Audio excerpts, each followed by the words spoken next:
Welcome back. If you're new, glad to see you as well. Hope it's all going well wherever you are.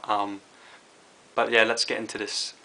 Now, this is sort of a cliched kind of line from me, but I'm still going to say it. This chapter was fucking amazing. Like, seriously. Um, I don't know what Ishida's doing, but his work is just nowadays, like, these last sort of chapters, like, they're all on point. So at the start we have Dr. Kano sort of discussing some really interesting concepts. I feel that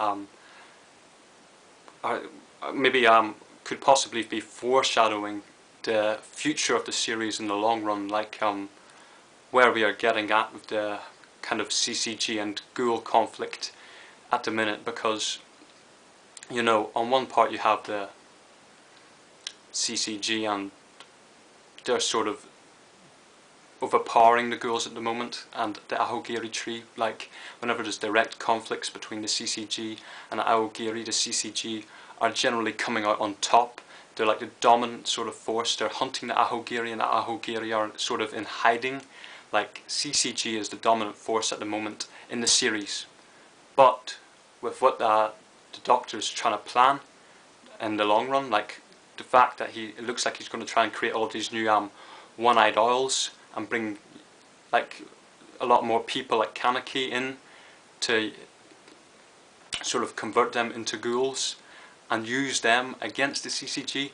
That's maybe where I'm thinking the series is going. Like, after he kind of completes this research and then he starts to use all of these people against the CCG, I'm just thinking there's going to be some sort of mass kind of conflict of like astronomical sort of proportions here between Ghoul and CCG, you know, man and ghoul. Like, seriously, I'm thinking this could be this that Ahogiri's tree sort of ticket here to overpower the CCG. So, you know, that's very interesting to me. Just, I'm kind of thinking, I'm sort of evaluating the Ahogiri tree's position a bit more. Like, you know, for a while I was thinking the CCG is dominant and it's just going to be a matter of time until all of the ghouls are sort of killed.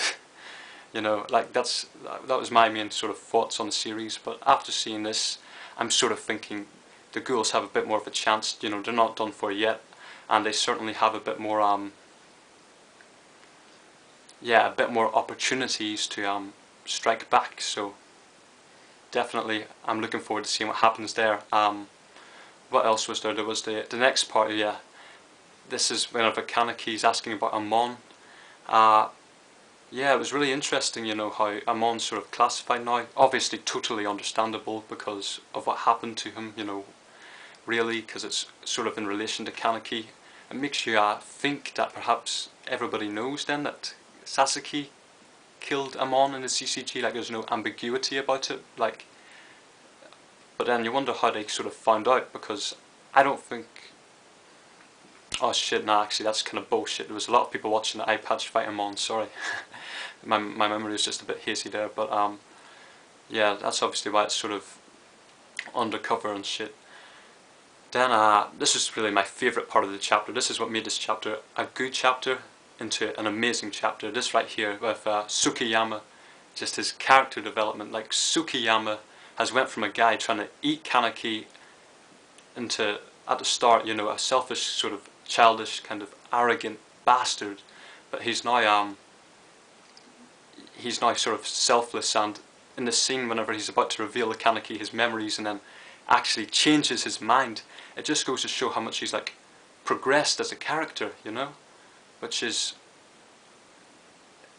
you know, it's sort of just, to me, shocking, because I never sort of seen this change coming.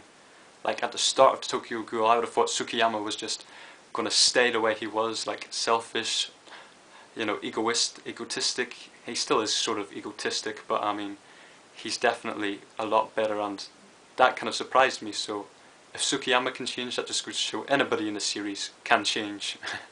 Maybe we'll see Arima join the Ahogiri tree. Nah, I'm kidding, obviously not, but yeah, this is sort of a tease here with Tsukiyama meeting Kaneki and then saying to him that, you know, Kaneki asks Tsukiyama directly, "Here man, you know, I want to know the secrets, can you tell me who I used to be if you know?" and then Tsukiyama's heavily considering it, and this was such a tease. Like, I mean, I thought Tsukiyama was just going to spill the beans right then and there, and he was going to tell him, "Look, bro, you and me, we used to be ghoul thugs back in the day.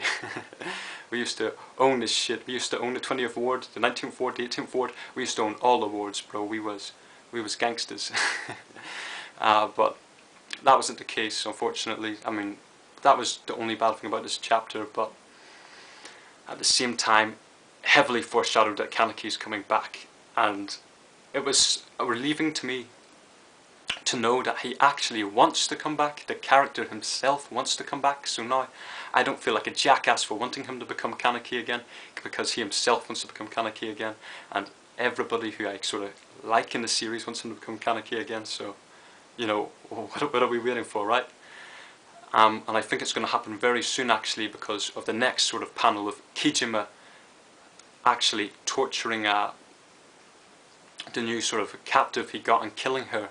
He actually finds out, because she tells him everything about Tsukiyama. She sort of exposes Tsukiyama, and now, you know, Kijima knows what's going on. You know, he's got to the bottom of the investigation, and no doubt Sasuke's going to be on the scene. He's going to be there, and he's going to be one of the members that the CCG relies on to capture and maybe kill Tsukiyama. So, you know, that's a bit of foreshadowing for what's going to happen next, because clearly, you know, in my eyes, that means that Kaneki is inevitably going to learn from Tsukiyama, at least whenever he tries to capture him. Tsukiyama, before he like gets captured or killed or whatever, is going to spill the beans to Kaneki and maybe a last-ditch effort to survive for himself, or, you know, just kind of get back his old friend. So sorry, I'm just kind of trying to think of what else to say here, but you know, that's sort of it for me. That's all I've really got for this one. We can expect some Tsukiyama crackdown by the CCG in the next few chapters. Kaneki will be involved in that. A Kaneki and Tsukiyama confrontation where shit gets real, and Tsukiyama is sort of forced to kind of spill the beans to Kaneki. I feel that's sort of imminent, which is very good for me, because, you know, I'm wanting Kaneki to come back. We all want Kaneki to come back. You know, let's be real here. That's sort of the only way we're going to get some fluid progression in this manga, is if Kaneki comes back. Really, because I've had enough of CCG. It's sort of bored me. You know, 44 chapters of CCG. It's okay.